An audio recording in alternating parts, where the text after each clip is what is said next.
Tiago 1, de 9 a 11, a palavra do Senhor assim nos diz. O irmão, porém, de condição humilde, glorie-se na sua dignidade, e o rico na sua insignificância, porque ele passará como a flor da erva, porque o sol se levanta com seu ardente calor e a erva seca e a sua flor cai e desaparece a formosura do seu aspecto. Assim também se murchará o rico em seus caminhos. Meus amados irmãos, uma das perguntas que comumente nós fazemos é por que nós passamos por lutas, por que nós passamos por provações. E é importante, Nival, a gente afirmar que o ímpio não é provado. O ímpio não passa por provação. Somente o crente, ele passa por provações. As provações, as lutas que nós enfrentamos, Marcos, elas são para o nosso bem. As provações, elas possuem um caráter didático. As provações fazem com que nós nos aproximemos mais de Deus. E eu creio que você há de concordar comigo que quando a gente passa por luta, quando a gente encontra a esposa enferma, são os momentos que mais nós buscamos a Deus e suplicamos a graça e a misericórdia do Senhor. As provações também, Oswaldo, elas têm um caráter de santificação na nossa vida. Quando nós passamos por lutas e por dificuldades, nós somos santificados, nós somos purificados. As provações também, elas promovem o autêntico testemunho da nossa fé. Porque, Ana, é muito fácil a gente ser crente quando tudo vai bem. É muito fácil nós falarmos da nossa fé quando a gente tem saúde, quando as nossas contas estão pagas, quando a gente mora numa casa boa, quando a gente tem dinheiro na conta. Mas difícil é nós darmos o testemunho da nossa fé quando nós passamos por lutas e dificuldades, encaramos uma enfermidade, enfrentamos perseguições. Porém, todavia, o que nós precisamos compreender são nesses momentos de luta, são nesses momentos de dificuldade, que verdadeiramente nós damos o real testemunho da nossa fé. Tiago, o autor dessa carta aqui, ele escreve a uma comunidade que estava sendo perseguida. Tanto Tiago quanto o apóstolo Pedro escrevem para o mesmo grupo. Os irmãos podem observar que em Tiago, capítulo 1, versículo 1, Tiago fala aos crentes da dispersão, e o texto que o pastor Moacir leu também, o apóstolo Pedro se dirige a quem? Aos crentes da dispersão. E quem são esses crentes da dispersão? São judeus que se converteram nos primórdios da fé ali, Vanessa, a fé em Cristo Jesus, e logo no início da caminhada cristã, o que aconteceu com eles? Eles foram perseguidos. E por causa do evangelho, eles foram espalhados para as regiões da Capadócia, para as regiões da Ásia Menor, para a região da Galácia. E muitos deles, por consequência dessas perseguições, estavam distantes dos seus familiares, perderam muitas vezes os seus rendimentos, acabaram deixando para trás os seus imóveis, as suas casas, enfim, tudo isso eles estavam enfrentando por causa da fé em Cristo Jesus. Mas, curiosamente, a gente aprende algo interessante aqui. Mesmo debaixo de intensa perseguição, ainda assim nós somos capazes de pecar. Já para pensar nisso? Que não é pelo fato de nós passarmos por provações que nós nos tornamos mais santos, puros e também sem pecados. Mesmo enfrentando lutas, nós podemos ainda assim tropeçarmos, falharmos e estarmos enredados pelas iniquidades e pelo pecado. A comunidade que Tiago escreve a sua carta, como eu disse aqui a priori, estava debaixo de intensa perseguição, porém, haviam alguns pecados arraigados naquela comunidade. Eu quero aqui inicialmente destacar 4 pecados que haviam naquela comunidade que nós também, como igreja, estamos sujeitos no dia de hoje. Primeiro pecado, pecado da acepção de pessoas. Primeiro pecado, o pecado da acepção de pessoas. Capítulo 2, de 1 a 7, por favor, eu vou ler e os amados irmãos acompanhem. Meus irmãos, não tenhais a fé em nosso Senhor Jesus Cristo, Senhor da glória, em acepção de pessoas? Se, portanto, entrar na vossa sinagoga era o lugar de culto ali dos judeus, né? Algum homem com anéis de ouro nos dedos, em traje de luxo, e entrar também algum pobre andrajoso, e tratares com deferência os que têm os trajes de luxo, e disseres, tu assenta-te aqui em lugar de honra, e disseres ao pobre, tu fica ali em pé, ou assenta-te aqui abaixo do estrado dos meus pés. Não fizeste distinção vós mesmos, não vos tornaste juízes, tomados de perversos pensamentos? Só um desabafo pastoral aqui, né? Eu não sei que Bíblia lê aqueles líderes que têm igreja com área VIP. Não sei se vocês já sabem disso, mas existem algumas comunidades onde existem área VIP. Então, os famosos, os mais ricos, eles ficam mais próximos do palco. As poltronas são mais confortáveis e até muitas vezes são servidos lanches durante o culto. Área VIP. Eu não sei que Bíblia esse povo lê. Mas continuando aqui, foi apenas um desabafo. Ouvi, meus amados irmãos, não escolheu Deus os que para o mundo são pobres, para serem ricos em fé e herdeiros do reino que ele prometeu aos que amam? Entretanto, vós outros menosprezaste o pobre. Não são os ricos que vos oprimem? Não são eles que vos arrastam para tribunais? Não são eles que blasfemam o bom nome que sobre vós vos foi invocado? Olha só que interessante a gente destacar aqui, né? O pecado daquela comunidade, né? Quando eles se reuniam, quando porventura chegava alguém que tinha melhor condições financeiras, alguém que era destacado na sociedade, alguém que era notado entre os seus, essa pessoa recebia um tratamento VIP, tratamento especial. Senta aqui.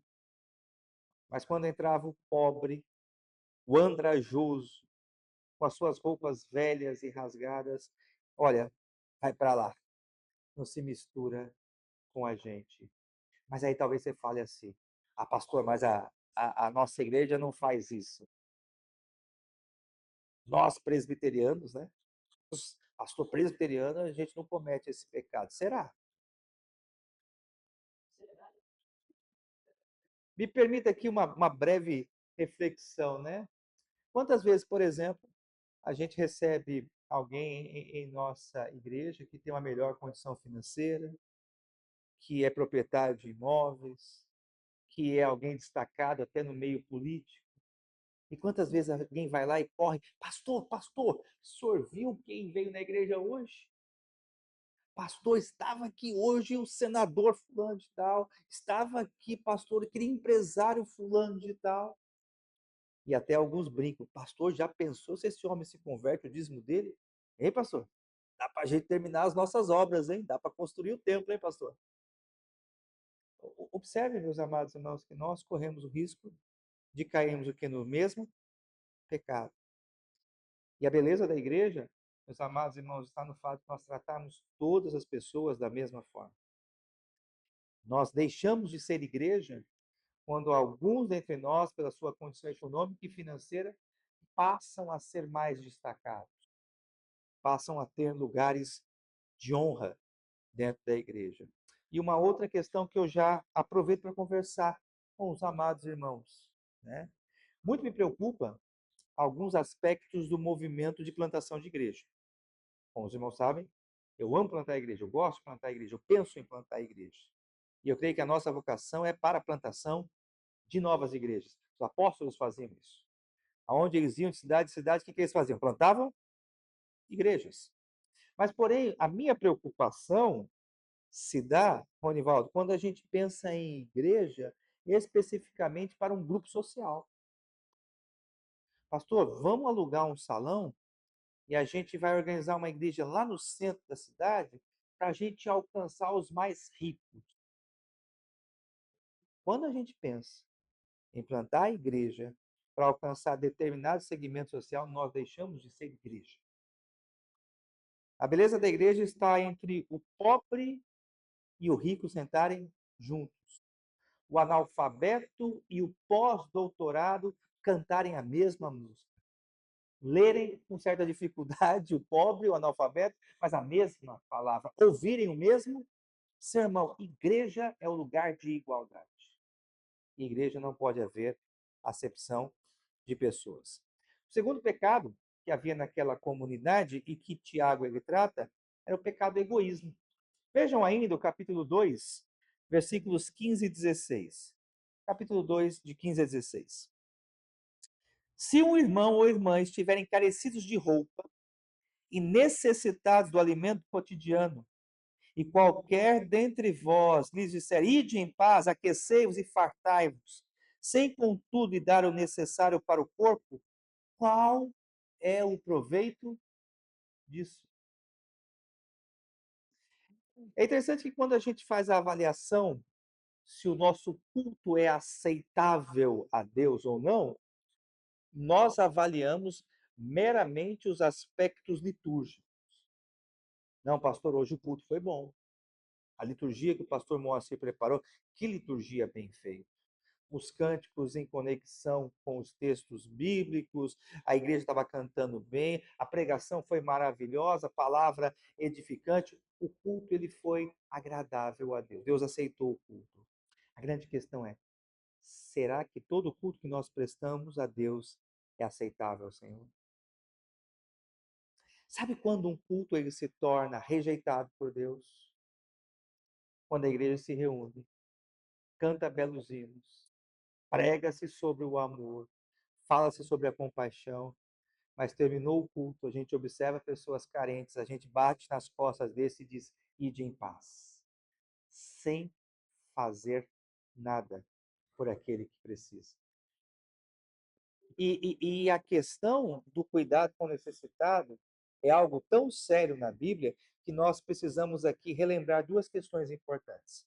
Primeira delas, lembremos que uma das causas do cativeiro babilônico de Israel por 70 anos foi justamente o fato de Israel ter negligenciado 4 grupos de pessoas.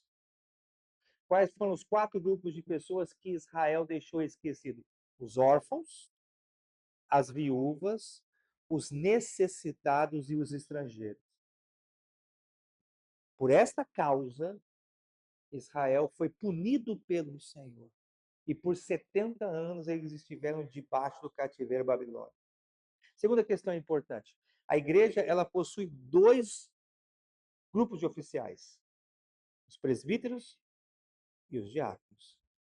Domingo pela manhã nós tivemos eleição de presbítero e diáconos.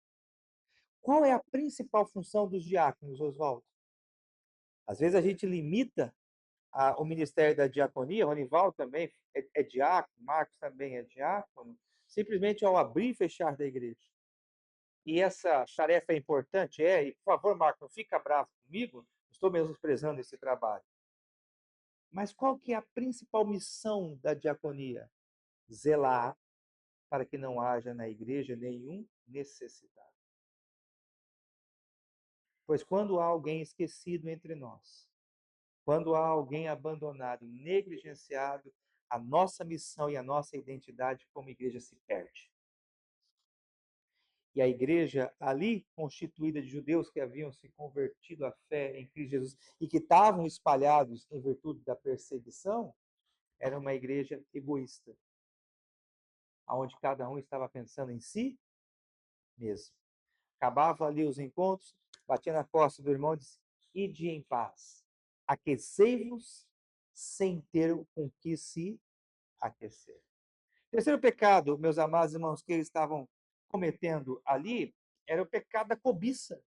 Capítulo 4, de 1 a 3, diz o seguinte: de onde procedem as guerras e contendas que há entre vós? De onde? Senão nos prazeres que militam na vossa carne. Vocês observaram aqui que os problemas de relacionamento nunca são externos? Todos os problemas de relacionamento surgem da onde? Do coração. De onde procedem os maus desígnios? Do coração do homem. Prossigamos aqui. Cobiçais e nada tendes, matais e invejais e não podeis obter, e era gente perseguida. Mais interessante isso aqui. Estão falando de gente perseguida por causa da fé.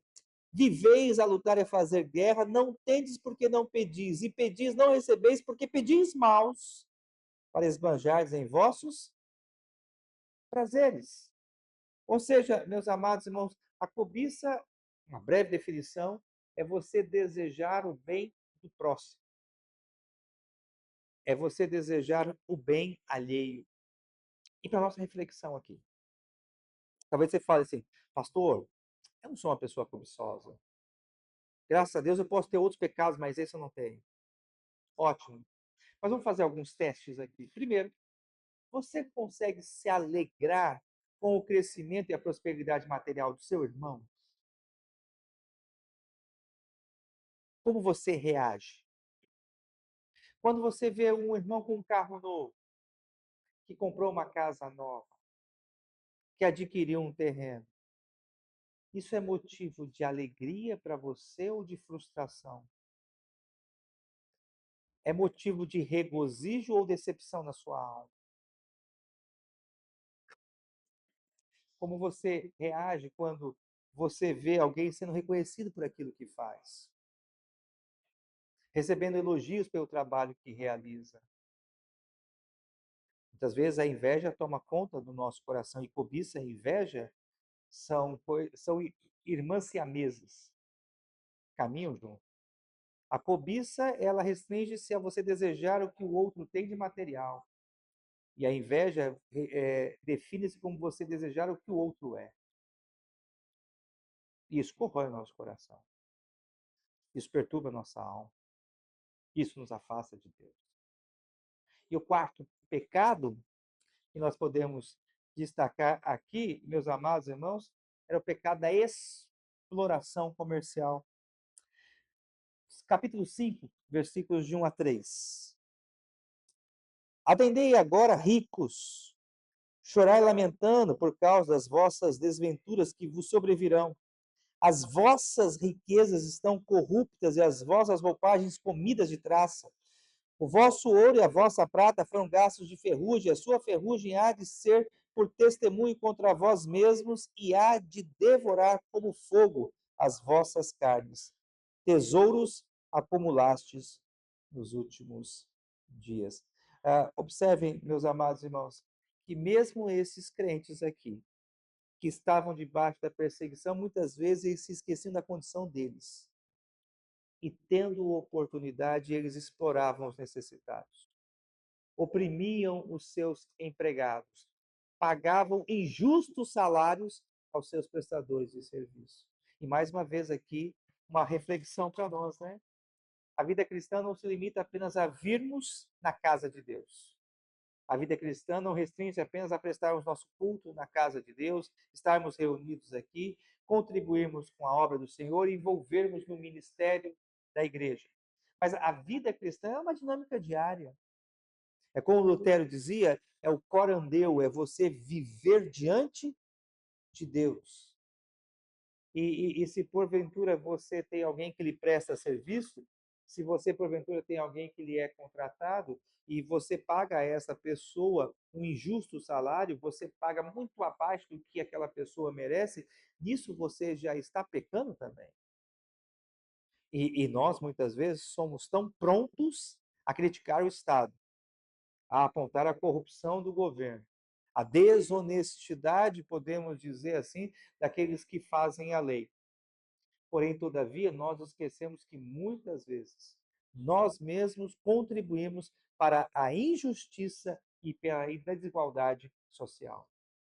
Quando, ao invés de nós cristãos darmos exemplo, nós exploramos muitas vezes aqueles que nos prestam serviço, pagando um preço que é injusto. E os olhos do Senhor estão em todo o lugar. E é muito comum a gente ouvir, né? Eu tenho que aproveitar a oportunidade. E às vezes o aproveitar a oportunidade implica em você explorar alguém que se encontra numa condição de inferioridade. A liderança da igreja pode não saber, mas os olhos do Senhor estão em todos os lugares, contemplando os bons e os maus. Ainda, meus amados irmãos, pensando nessa dinâmica ou nesse tema, eu gostaria rapidamente de fazer uma consideração sobre a visão bíblica acerca do dinheiro. Abra por gentileza sua Bíblia em 1 Timóteo capítulo 6, versículo 10. 1 Timóteo capítulo 6, versículo 10.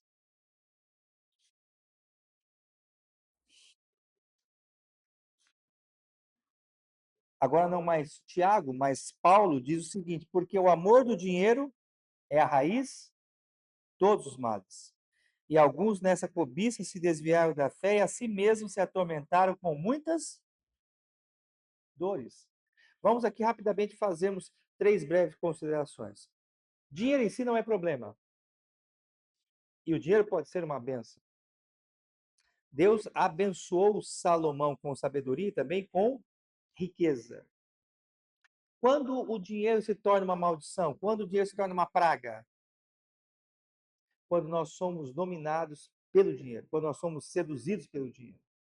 Existe um pecado na Bíblia chamado avareza. E o que é avareza? Amor ao dinheiro. E é comum nesse momento, Ival, a gente pensar assim, pastor, mas você não tem que falar sobre a questão de avareza, porque aqui ninguém é rico, né? E às vezes a gente pensa que a avareza é um pecado apenas de um nicho social. Mas a avareza, meus amados irmãos, é um pecado que não faz acepção de classe social. O rico, ele ama o que tem. E o pobre, ele ama aquilo que não tem. Porque o problema não é dinheiro. O problema é o quê? É o amor ao dinheiro. E a Bíblia diz que o amor ao dinheiro é a raiz de todos os males. O rico, ele é apaixonado por aquele que possui. E o pobre, ele fica amando e ele é seduzido por aquilo que ele não tem. Mas ambos são dominados pela avareza. E é interessante nós considerarmos que a avareza está ligada com a idolatria. Ninguém pode servir a dois senhores. E quando é que você sabe que o dinheiro tornou-se um ídolo na sua vida? Como você sabe que o dinheiro tomou o lugar que deveria ser de Deus na sua vida? Quando você pensa nele o dia todo. E às vezes a questão é tão séria e complicada que a gente acorda até de madrugada para pensar nele. Porque nós pensamos naquilo que nós amamos. Quando nós temos algo importante na nossa mente, aquilo ocupa o nosso pensar constantemente. E a gente sabe quando Deus está no centro da nossa vida, quando o nosso pensamento está ligado em Deus sempre. Porém, se a gente só pensa em dinheiro, se a gente só pensa em contas, só pensa como ganhar mais, como aumentar os nossos rendimentos, é um sinal de que nós nos tornamos o quê? Idólatras. O dinheiro está ocupando o primeiro lugar da nossa vida. E quando o dinheiro ele ocupa o primeiro lugar da nossa vida, quando o dinheiro se torna um Deus na nossa vida, ele traz duas consequências. Primeira consequência, quando o dinheiro se torna um Deus na nossa vida, apostasia. Observe que o texto diz, e alguns se desviaram o quê? Da fé. E o que é desviar-se da fé? É o pecado da apostasia.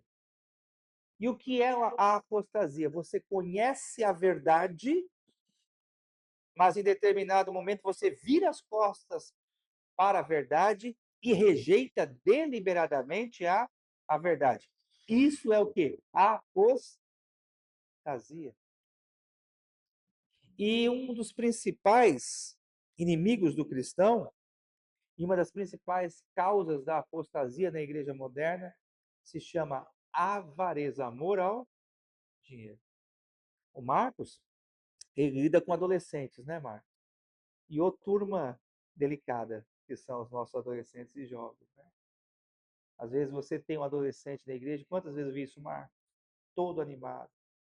Presidente de UPA, presidente de federação, presidente de sinodal, e não perde um acampamento, e trabalha, e toca na banda, e está envolvido em tudo na igreja, começa a trabalhar, ganhar um pouquinho mais, já não vem mais na quarta-feira, no domingo já está cansado de manhã, não consegue mais acordar cedo para vir para a escola a bíblica dominical, vai se afastando, e quando vê, já virou as costas para a verdade do Evangelho. Mas não é só jovem e adolescente. Eu confesso a vocês, meus amados irmãos, que nessa minha jornada ministerial, quantas pessoas, adultos, maduros, eu recebi na igreja, cheio de animação, cheio de entusiasmo, tornar-se até oficial da igreja, mas bastou ganhar um pouquinho mais, que aquilo foi a sua derrota. desviaram-se da fé. E quando a gente ama o dinheiro, quando o dinheiro toma conta do nosso coração, observe isso, a gente vive atormentado. E atormentam-se com muitas dores. E as dores que Paulo fala aqui a Timóteo não são dores físicas, mas são o que? Dores da alma. Uma das melhores coisas que tem é a gente chegar à noite e dormir, né? E eu costumo dizer, Oswaldo, que um dos melhores aferidores de espiritualidade é o sono. Eu sei que eu estou bem com Deus quando eu durmo bem. O melhor termômetro da sua espiritualidade é o sono. É claro, né, Cida? Cida trabalha no meio médico, né? Que você tem casos especiais, você tem pessoas que são tomadas com uma doença, uma patologia, ok. Mas, via de regra, nós perdemos o sono porque nós somos tomados pela ansiedade. A ansiedade é a preocupação com o dia de amanhã. Só que a gente fala tanto da ansiedade e a gente esquece de um outro mal que é o estresse. E o estresse é a preocupação com o presente. Então a gente perde o sono por causa do estresse, que é a preocupação com hoje, e a gente perde o sono por causa da ansiedade, que a gente se preocupa com o amanhã. E por consequência disso, muitas vezes nós estamos atormentados com muitas dores. Quantas vezes a gente acorda de madrugada, Senhor, como é que eu vou pagar essa minha conta? Como é que eu vou honrar os meus compromissos? E vem a preocupação, e passa o boleto na cabeça, o código de barra vem diante dos nossos olhos, enfim, e a gente fica com a nossa alma que perturbada. E muitas vezes isso acontece por quê? Porque nós amamos o dinheiro, queremos dar um passo maior que a perna, fazemos contas que nós não temos condições de honrar, e muitas vezes nós estamos afligidos e atormentados porque nós fomos dominados pelo dinheiro. E aí vem as provações. Vem as provações. Porque talvez você está pensando até agora, mas pastor, o senhor falou de provação, mas o senhor está falando agora do dinheiro. Lembra do que eu falei bem no comecinho? Que as provações, elas servem para nos aproximar de Deus?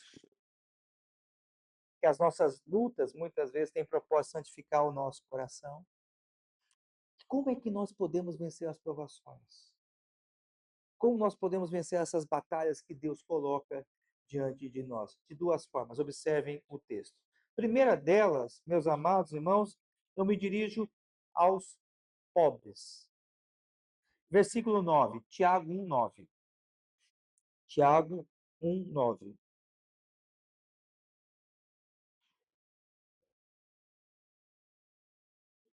Diz assim: o irmão, porém, de condição humilde, glorie-se na sua dignidade. Como é que nós vencemos as provações? Nos gloriando da nossa dignidade.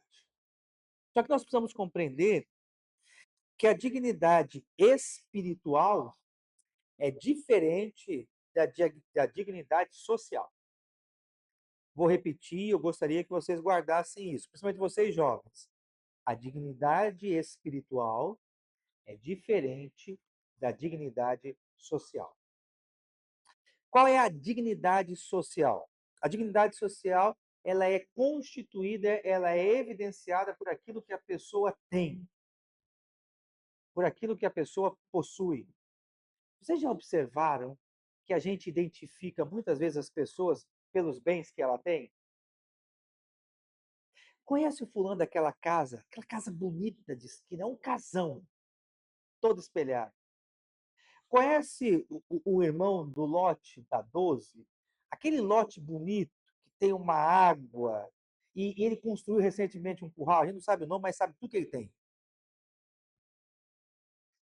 Conhece aquela pessoa que agora recentemente foi promovida, e me parece que agora ela está trabalhando no Tribunal de Justiça. Melhorou tanto a vida dela. Vocês observam que a gente passa a dignificar as pessoas por aquilo que elas têm, por aquilo que elas possuem. E você sabe qual que é o impacto disso na igreja? Quantas pessoas estão na igreja servindo a Deus, mas estão infelizes? Estão infelizes porque não se acham que dignas. E fala assim, pastor não tem dignidade nenhuma. Eu chego na igreja com a minha bicicletinha enferrujada, eu vejo aqueles irmãos com os carros grandes parados, importados, todo mundo bem vestido, pastor. Eu não tenho dignidade nenhuma. Não tenho nem vontade de ir para a igreja. Observem, meus amados irmãos, o conceito da dignidade espiritual. Provérbios capítulo 22, versículo 1, texto bem conhecido. Provérbios 22, 1 diz o seguinte: mais vale o bom nome do que as muitas riquezas, e o ser estimado é melhor do que a prata. Sabe qual que é a maior riqueza do homem? É ele ter o que? Um bom nome. É ele ter um nome limpo, que glorifique a Deus. E aonde ele passa, pode não ter muita coisa, mas ele passa com dignidade, porque ele sabe que o seu nome está limpo para a glória de Deus. E não somente você ter um nome limpo, um nome honrado, que isso é, aos olhos de Deus, de grande valor. Hoje em dia, para a sociedade, isso já não tem grande valor. Mas o que vai determinar para nós o que é valioso, o que é precioso, não é o que a sociedade diz, mas é o que a Bíblia diz que tem valor. E riqueza para nós é ter o quê? Um bom nome. É ter um bom nome. Mas além de ter um bom nome, você ser estimado. Perguntei agora para o pastor Moacir, né? Pastor, como é que foi o seu dia? Ih, rapaz, eu recebi tanta visita. Veio gente de Alvorada, veio gente de Ouro Preto, foi gente da igreja. Tem maior riqueza que essa? No momento da angústia, da dificuldade, você está cercado por amigos, está cercado por gente que te quer bem. E às vezes a gente até esquece que tem problema. Porque você ser amado pelas pessoas, você ser cuidado pelas pessoas, é a maior riqueza que um homem pode possuir. E essa é a dignidade espiritual. O que deve, meus amados irmãos, alegrar nossa alma, o que deve exultar o nosso espírito. Saber que Deus tem nos dado a graça de ter um bom nome, de ser amado e estimado pelos homens. A segunda forma que nós temos aqui, meus amados irmãos, de vencer as nossas provações é o rico considerando a sua transitoriedade. Se é o pobre considerar a sua dignidade, é o rico considerar a sua transitoriedade. Observem, por gentileza, o versículo de número 10. E o rico saiu do pobre, e agora Tiago está falando aqui, há um outro segmento social, e o rico, na sua insignificância. Por que, que o rico é insignificante? Porque ele passará como a flor da erva. Amados irmãos, o que é a nossa existência, o que é a nossa vida quando nós comparamos com o plano eterno? O que são os nossos 70, 80 e talvez muitos 90 anos, quando a gente para e para analisar, para refletir e pensar acerca da eternidade. Nós desse mundo nada levamos. Por mais bem-sucedido que a pessoa possa ser, por mais que ele tenha terras, por mais bela que possa ser a sua casa, mesmo que ele tenha um carro do ano e que todo ano ele troque de carro, ele vai levar isso para a eternidade? Ele desfrutará disso na eternidade? E olha como é interessante a gente desperdiça tão facilmente a nossa vida. E é por isso que no salmo mais antigo das Escrituras, o Salmo de Moisés, para quem não sabe, Moisés foi salmista, Salmo 90 é o Salmo de Moisés. No versículo 12 ele diz: ensina-nos a contar os nossos dias, para que alcancemos o que? Coração sábio. E a gente corre tanto atrás de coisas materiais, corremos tanto atrás de riqueza, corremos atrás de tanta ostentação. E sabe o que eu tenho percebido nessa minha jornada ministerial? Quantos homens, mulheres chegam em um determinado momento da sua vida e falam o seguinte: meus filhos cresceram tão rápido. E alguns falam assim: eu nem vi os meus filhos crescerem. E a gente não recupera mais isso, né? Porque por mais rico que uma pessoa possa ser, ele jamais pode comprar o que? O tempo. Não tem condições de comprar o tempo. O tempo é algo que a gente não consegue resgatar. Os nossos filhos crescem, a vida passa, e quando a gente olha para trás, a gente chega à mesma conclusão de Salomão. Corri atrás do vento e não há proveito debaixo do sol. Tudo é vaidade. Nós podemos desperdiçar a nossa vida, meus amados irmãos, quando a riqueza nos cegar. Nós desperdiçamos a nossa vida quando a avareza nos domina. Nossos filhos crescem, a vida passa, eles saem de casa e a gente não aproveita da bênção do lar e da família. Lembremos, meus amados irmãos, também que, por mais rico que a pessoa possa ser, por melhor que possa ser a sua condição econômica e financeira, a riqueza não é garantia de longevidade. É isso que o texto diz. O homem ele é frágil. O homem é como a erva do campo. E muitas vezes a pessoa pensa que a sua riqueza o torna intocável. A sua riqueza faz com que ele se torne protegido e guardado de todos os males.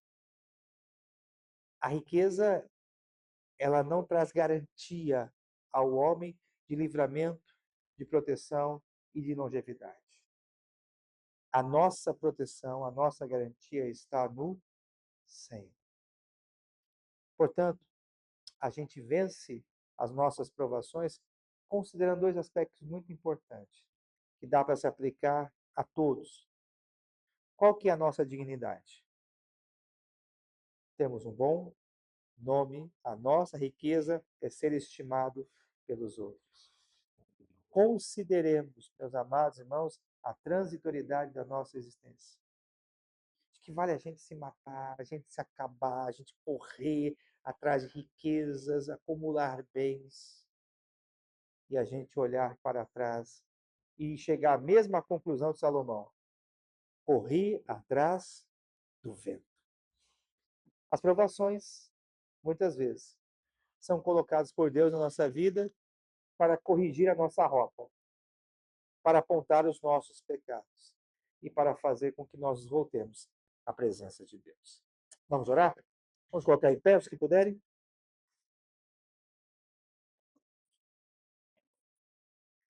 Pai, graças nós te damos, ó Deus, pelo privilégio que o Senhor nos dá dessa noite. Nos reunimos aqui para ouvir a tua palavra. E pedimos, ó Deus, a bênção do Senhor em aplicar, ó Deus, o teu ensino em nossos corações. Livra-nos, ó Deus, da vaidade e da arrogância e traz sempre ao nosso coração, ó Deus, que a nossa dignidade consiste, ó Pai, em saber que temos um bom nome, ó Pai, e que, sobretudo, recebemos do próximo o amor, a admiração, o cuidado e a misericórdia, Senhor. Livra-nos, ó Pai, da tentação de tornar o nosso coração avarento, mas ajuda-nos, ó Deus, a vivermos a virtude do contentamento, a termos um coração grato ao Senhor por tudo aquilo que o Senhor tem nos dado, ó Pai. Nós te louvamos, ó Deus, porque sabemos que muitas vezes o Senhor permite que nós sejamos provados para corrigir, ó Deus, a nossa vida. para nos repreender dos nossos erros e para nos aproximar de Ti. Bendito seja o Senhor. Abençoa-nos, ó Pai, no restante dessa noite.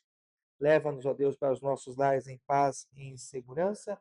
Lembramos, ó Pai, da nossa querida Esther e pedimos, ó Pai, que o Senhor venha abençoar a tua filha, Senhor. Seja sobre ela, ó Deus, a tua graça, que o Senhor, ó Deus, cuide da tua filha, ó Pai. Nós oramos, ó Deus, pedindo que o Senhor venha acalmar o seu coração e que o Senhor também abençoe o teu servo, pastor Moacir, ó Deus. Dá a ele, ó Deus, firmeza, dá a ele esperança, renova, Senhor, as suas forças, Pai. É o que nós te pedimos, em o nome de Jesus. Amém.